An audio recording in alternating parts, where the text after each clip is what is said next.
Питание – это важнейший фактор. В детском возрасте значение питания возрастает многократно. В первые годы жизни оно влияет на гармоничный рост, психомоторное и интеллектуальное развитие. Человек, который с младенчества вскармливался грудным молоком, он будет здоров, он будет иметь хороший иммунитет, он будет всегда быть востребованным в нашем обществе. Он будет хорошим, счастливым человеком. 7 местных производителей представили свою продукцию. Оформленные выставочные столы украсили чаем, вареньем, продуктами из молока, мяса и рыбы местного производства. У нас открытый молочный комбинат, который делает детское питание для детей от года.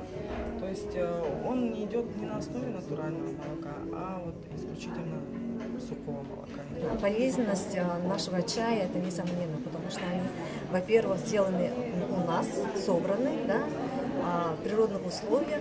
И как мы знаем, что в условиях Якутии, экстремальных условиях, да, наши растения, они содержат более концентрированный состав.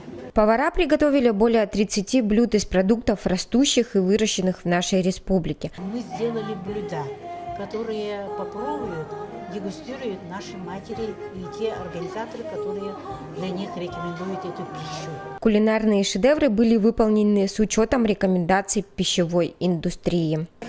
Очень интересно, что присутствует рыба в большом количестве. Она полезна для здоровья, в первую очередь для сердца.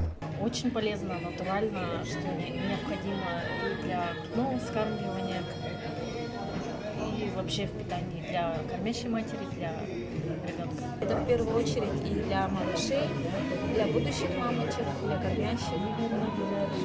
Очень полезно.